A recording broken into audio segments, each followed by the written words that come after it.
오늘 첫 키워드는 위안화 포치입니다.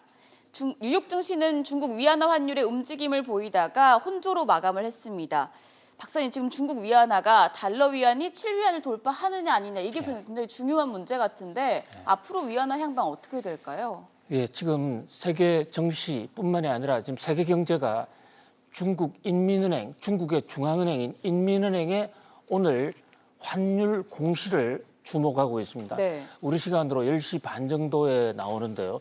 중국은 우리나라하고 달라서 중국의 기준 환율을 중국 은행이 매일매일 공시를 합니다. 네.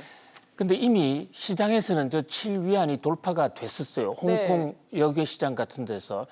근데 그것은 어디까지나 도매 시장, 이른바 NDF라고 그러는 이 차액 결제 시장을 얘기하는 것이고 일반 국민들한테 결정이 되는, 적용이 되는, 일반 소비자들한테 적용이 되는 이 공시 환율은 인민은행이 결정을 합니다. 그런데 어저께 중국 인민은행의 공시 환율이 6.9996이었어요.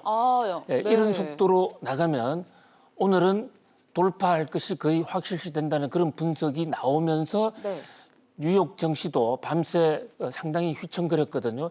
좀 오를만하면 중국의 이 포치, 중국의 포치라는 게 7을 깬다라는, 우리 한자로 하면 파치인데 7이 깨지지 않을 것인가 그런 우려, 또 7이 깨지면 심리적 저항선이 무너지기 때문에 중국 환율이 와르르 무너질 수 있다.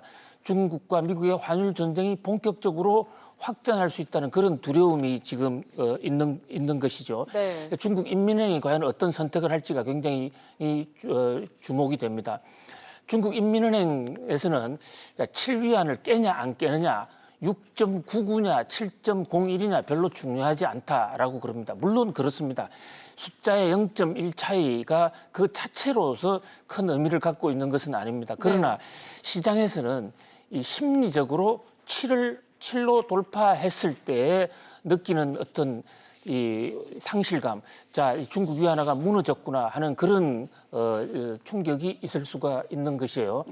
자, 중국 입장에서는 지금 위안화가 계속 오르면 가격이 수출 가격의 경쟁력이 향상돼서 중국의 국제 수지가 개선될 것이다. 미중 무역 전쟁 상황에서 중국 경제를 견인할 것이다라는 그런 긍정적인 효과가 있습니다만은 그러나 이제 다른 한편으로서는 미국과의 전쟁이 가세가 되고 또 이 중국 증시, 상하이 증시가 떨어질 수 있다. 그런 점에서 중국의 고민이 상당히 깊어져 가는데 이런 면에서 오늘 중국의 선택이 굉장히 주목이 되고요. 트럼프 대통령 입장에서는 중국이 위안화 7을 깬다고 그러면 또 한 번 좀 충격적인 조치를 취하지 않을 수가 없을 것으로 보입니다. 지금 트럼프 대통령은 환율에 모든 것을 걸었다 놓다시피 하고 있습니다. 이 미국의 수출을 늘리기 위해서는 미국 환율을 안정시켜야 되는데 중국의 이 환율 조작 때문에 미국의 경쟁력이 떨어지고 있다는 이런 얘기거든요. 그러면서 국내적으로는 지금 연준을 압박하고 있습니다. 연준을 압박하는 이유도 결국 환율 때문이에요. 연준을 압박을 해서 금리를 내리게 되면 미국 달러 가치가 떨어질 수 있는 것이거든요. 달러 가치가 떨어지면 미국 수출이 잘 되는 것이죠. 결국 트럼프 대통령이 중국을 환율 조작국으로 지정한 것이나 지금 연준을 공격하신 것이나 이것이 같은 맥락에 닿아 있어요. 둘 다 미국 달러 가치를 떨어뜨려서 미국 환율을 좀 올려보자 하는 것입니다. 그것이 대선을 앞둔 트럼프 대통령의 주요 전략이기도 해요.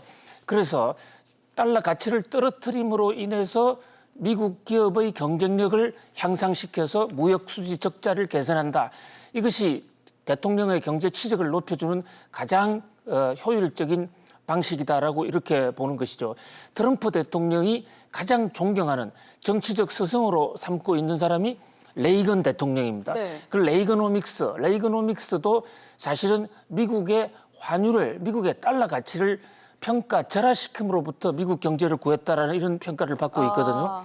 1986년에 일본으로 하여금 일본 엔화를 대대적으로 평가 절상시킨 것도 바로 트럼프 노믹스고 레이거노믹스고 바로 거기서 지금 트럼프는 자신이 얘기하는 이 트럼프 노믹스를 미국 달러 하락을 통한 미국의 경쟁력으로 잡고 있습니다. 오늘 중국의 이 인민은행 치를 깰 것이냐 안 깰 것이냐, 또 연준이 앞으로 추가 금리를 어떻게 더 인하할 것이냐 하는 것도 결국은 트럼프 대통령의 이 환율 정책, 또 트럼프 대통령의 재선 전략과도 맞닿아 있다고 하겠습니다.